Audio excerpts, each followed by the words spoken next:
serai plus jamais seul. Les chacals craignent pour la peau. Et là, oh oh, car l'heure des comptes viendra bientôt. Et là, oh oh, oh oh.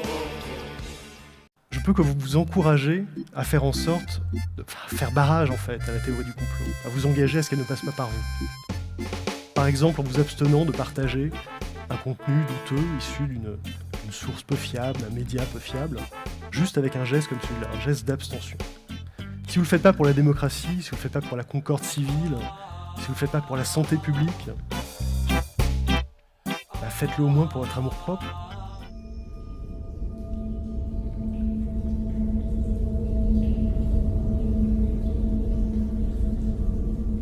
Le monde souterrain, par sa richesse infinie et inviolée, hante l'imagination de l'homme. Ce domaine mystérieux ne se révèle que rarement. La caverne obscure et profonde inspire la terreur et la superstition.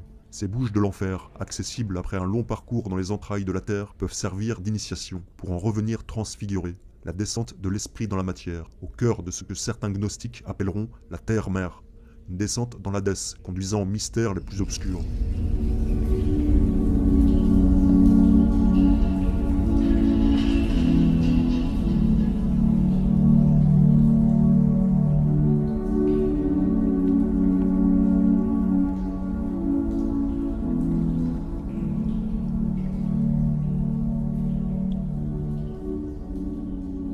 Les sociétés secrètes modernes de type maçonnique sont la descendance des religions antiques dites à mystère. Les archives rapportent que ces cultes à mystère avaient un attrait tout particulier pour le monde souterrain, l'univers obscur des arcanes interdites aux profanes. Nous allons voir que la franc-maçonnerie contemporaine a elle-même une accointance toute particulière pour les cavernes et autres grottes des profondeurs. Voici une série de sites souterrains, cavernes ou mines, accaparés par des loges maçonniques. Ce sont les plus connus, il en existe probablement des centaines, voire des milliers.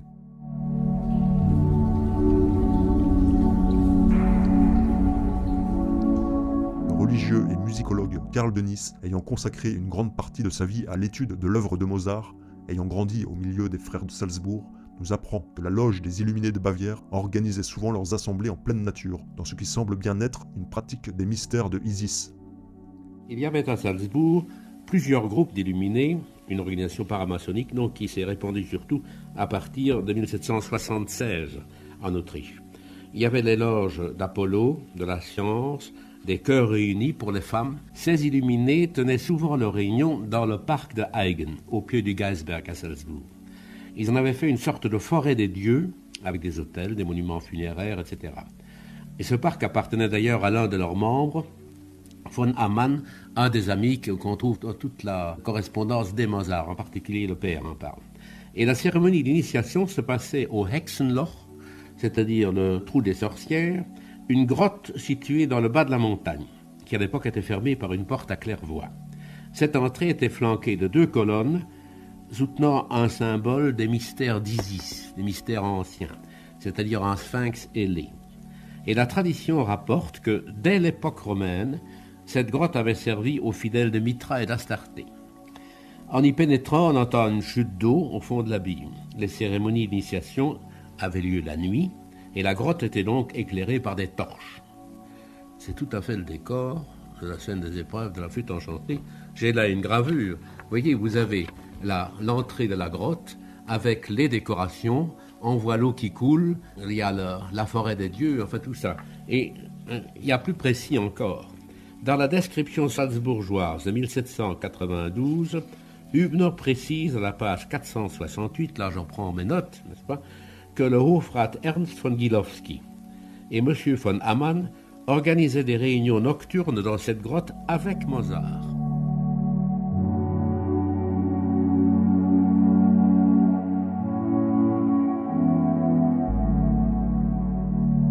Les grottes et les cavernes étaient en effet des lieux propices aux sombres initiations, notamment l'épreuve par les éléments avec une mort et résurrection symbolique aboutissant à l'illumination. La franc-maçonnerie n'est rien d'autre que le véhicule des mystères égyptiens dans un contexte où on les a oubliés.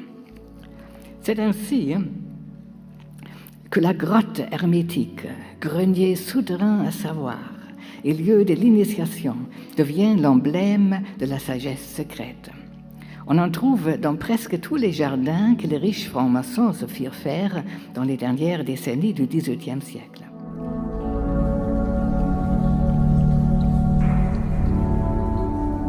Situé au nord-ouest des États-Unis dans l'Oregon et tenant son nom de la rivière Malheur, ce tunnel de lave appartient à la loge maçonnique Robert Burns, rattachée à la Grande Loge d'Oregon.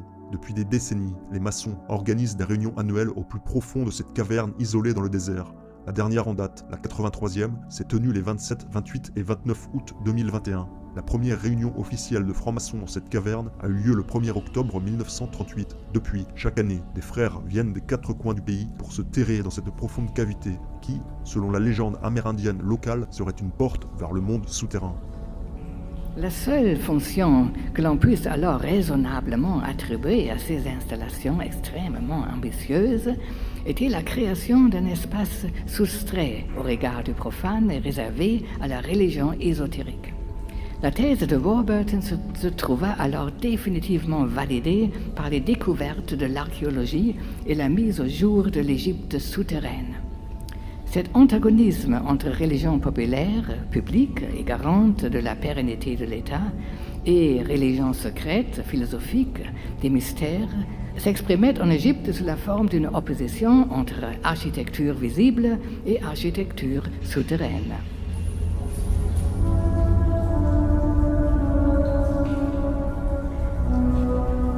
Le célèbre franc-maçon américain George Washington avait, semble-t-il, une attirance particulière pour le monde souterrain, en particulier pour une grotte située à Charleston en Virginie occidentale, dont il aurait gratifié une des parois de sa signature.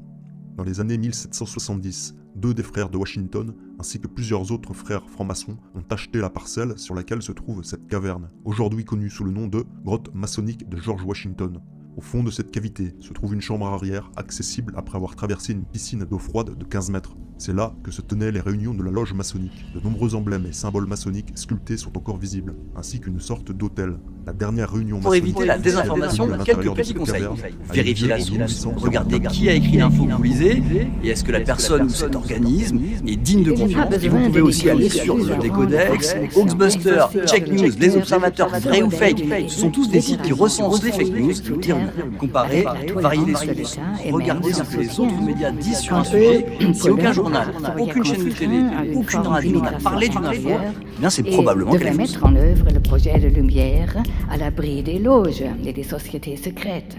La parallèle entre les sages de l'ancienne Égypte, vénérant sous la terre le dieu des philosophes et travaillant à noblissement des métaux, d'eux-mêmes et de la société des hommes, et les francs-maçons européens mettant en œuvre dans leur loge un projet analogue, semblait si évident que les francs-maçons purent se considérer comme des héritiers de ces prêtres de l'Égypte ancienne.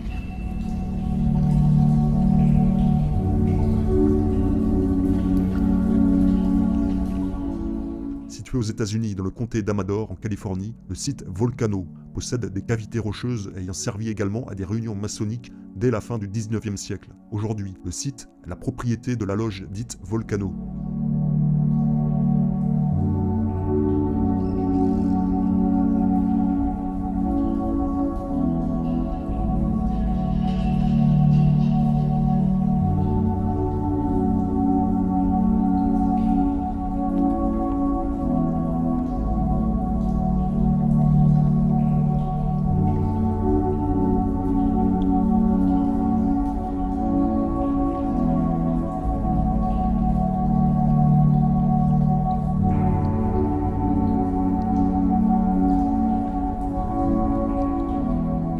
Située aux États-Unis dans l'Arizona, cette ancienne mine de cuivre a été gâtée par une imposante présence maçonnique en 1897. Le journal Leslie Weekly rapporta à l'époque: la 16e réunion de la Grande Loge d'Arizona est unique dans l'histoire moderne de la franc-maçonnerie. Ces rites et cérémonies mystiques se sont déroulés dans un temple d'une grande beauté aux magnifiques dimensions. Un lieu où jamais auparavant nous n'avions entendu résonner le son du marteau et de la truelle, à plus de 60 mètres sous terre. En 1967, ce sont plus de 1800 maçons qui se sont réunis à Salem, dans l'Indiana, pour célébrer le 150e anniversaire maçonnique. Ils n'ont pas choisi un site au sommet de la montagne, mais à l'intérieur d'une des plus grandes carrières de calcaire de l'État. Des réunions maçonniques similaires ont également eu lieu dans une carrière à Marietta, dans l'Ohio.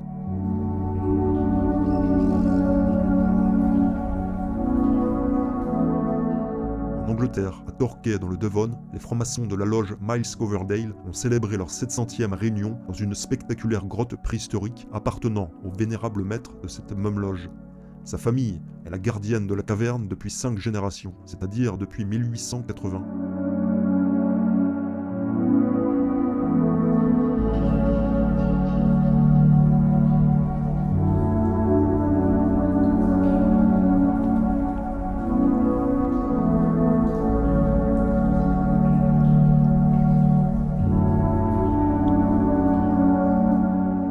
Le parc national des cavernes de Carlsbad, le parc aux 119 grottes, a également accueilli dans ses entrailles des rituels maçonniques. De gigantesques chambres souterraines criblées de stalactites font la renommée de ce site. En parcourant le numéro 83 de la revue The New Mexico Freemason, nous y trouvons la photo d'une réunion maçonnique au cœur d'une des chambres souterraines de Carlsbad. Les frères expérimentent-ils ici la reliance à la terre-mère ?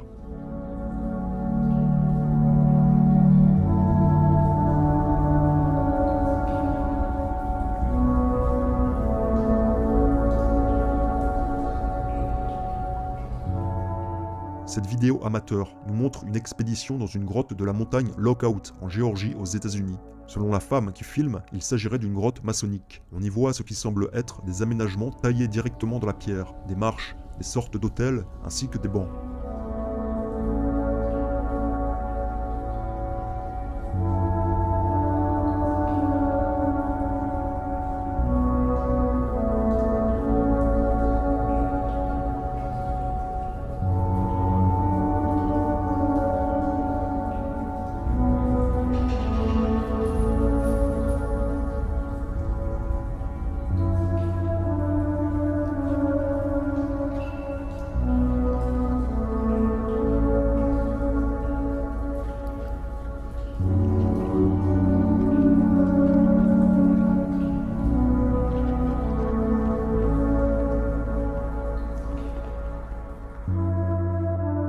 So the Freemason, on a regular basis, hold meeting in this cave to remind them that Solomon was the first Freemason.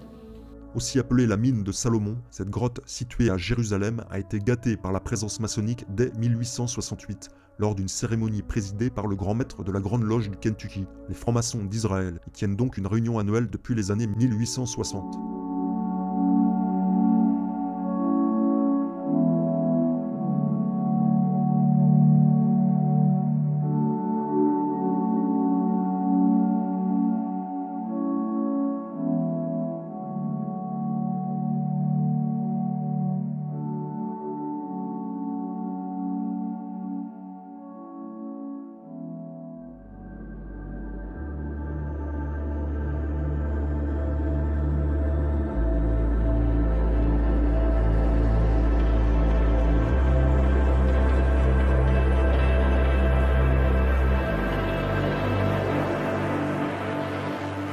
Dans le documentaire de Pascal Justice, Viol d'enfant, la fin du silence, la petite Marie décrit où son père l'amenait. On descendait dans un labyrinthe où il faisait froid et c'était noir, ça avait l'air d'être un sous-sol. C'était une grande salle, comme une grande grotte en forme de cathédrale ou de crèche. Il y avait là beaucoup de monde. Elle décrit comment les enfants étaient violés et torturés dans ce souterrain, mais elle affirme également que d'autres étaient tués et sacrifiés dans une sorte de rituel religieux.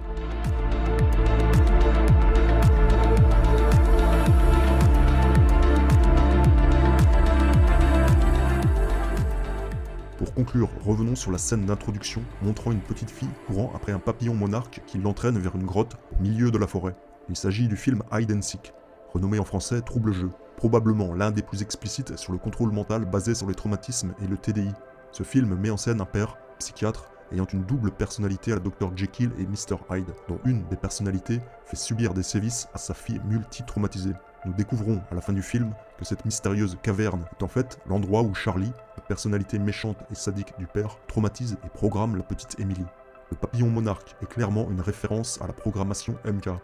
La scène finale du film nous montre Emily en train de dessiner. Elle se représente elle-même avec 2 têtes, symbolisant qu'elle a une personnalité altère, un trouble dissociatif de l'identité.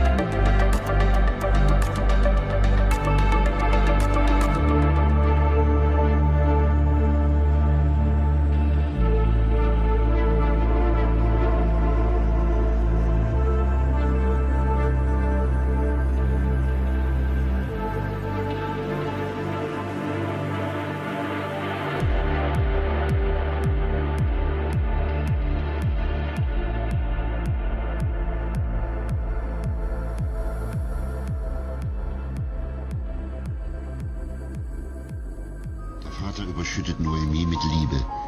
Er sagt dem kleinen Mädchen, seine Berührungen seien etwas ganz Natürliches. Sie wird ihm hörig. Und er verrät ihr schließlich sein großes Geheimnis. Ein unterirdisches Kellersystem, darin Kinder, eingesperrt in Käfigen. Noemi wird zur Komplizin ihres Vaters.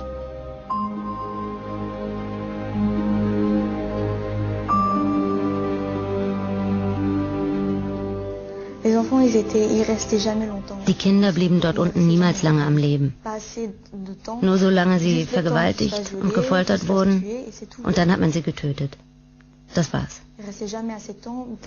Die Kinder waren da unten alleine, hätten niemals fliehen können, denn sie waren zu heftig geschlagen worden, zu oft vergewaltigt, voll Drogen gestopft oder tot.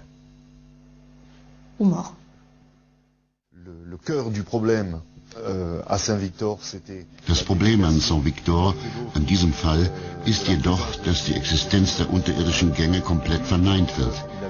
Berthelot machte damals bei der Polizei eine schriftliche Aussage, in der er jedoch die Existenz der Gänge bestätigte.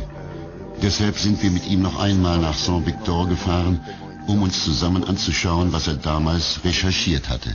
Afin qu'il puisse nous montrer et revoir ensemble les éléments qu'il avait trouvés à l'époque. Près du château, nous avons retrouvé... Nicht weit von dem Schloss entfernt haben wir einen Eingang zu einem unterirdischen Gang gefunden. Einen Eingang, der mit einem Stück Blech bedeckt ist und in dem sich giftige Schlangen befinden. Es handelt sich um einen unterirdischen Gang, der schon seit Jahrhunderten existiert, aber heute für uns nicht mehr zugänglich ist. Denn schon nach circa einem halben Meter kommt in den Gang eine Mauer aus Stein. Qui date de plusieurs siècles et dont nul ne pourrait nier l'existence. Un peu plus haut, au-dessus de la route. Etwas höher, oberhalb der Straße im Wald, gibt es einen weiteren Eingang, der heute mit einer Betonplatte verschlossen ist und der laut unserem Plan in direkter Verbindung mit dem ersten Eingang steht. Qui n'est donc plus accessible, mais qui est une communication avec la première que nous avions. Noemi spricht von einem weiteren Gang, der auf direktem Weg die Dorfkirche mit einem roten Haus verbindet, das Haus, in dem ihr Vater wohnte und als Tischler arbeitete. Et dans lequel il exerçait sa profession, ébéniste. Nous sommes entrés à l'église. Wir sind in die Kirche gegangen und der Eingang, der von den Kindern beschrieben wird, unterhalb des Altars, ist zubetoniert. Man sieht deutlich, dass das erst vor kurzem passiert sein muss. Bouché, et on voit très bien qu'il a été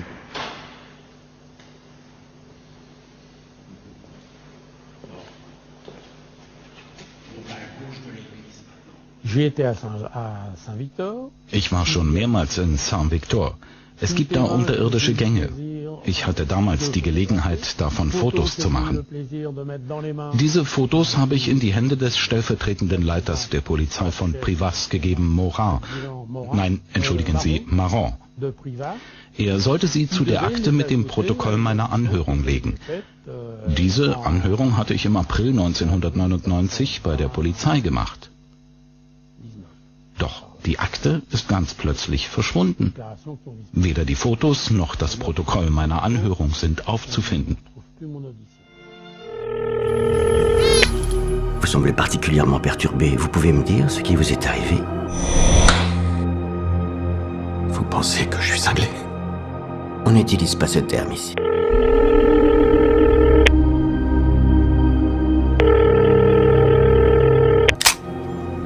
Je veux juste vous dire, on est là. On vous écoute. On vous croit. Et vous ne serez plus jamais seul. Dans les 5 années à venir, je vais vous enculer en profondeur, avec puissance, plus loin, plus intensif, plus propre, plus souple, de plus en plus. Je peux que vous encourager à faire en sorte de faire barrage en fait à la théorie du complot, à vous engager à ce qu'elle ne passe pas par vous. Par exemple en vous abstenant de partager un contenu douteux issu d'une source peu fiable, d'un média peu fiable, juste avec un geste comme celui-là, un geste d'abstention. Si vous ne le faites pas pour la démocratie, si vous ne le faites pas pour la concorde civile, si vous ne le faites pas pour la santé publique, Dans les 5 années à venir, faites-le au moins pour votre amour-propre. je vais vous enculer. Je peux que vous encourager à faire en avec sorte puissance, de faire barrage en fait, plus loin, plus à vous intense, engager à ce qu'elle ne passe plus pas par propre, Par exemple en vous abstenant de partager un contenu de plus en douteux, plus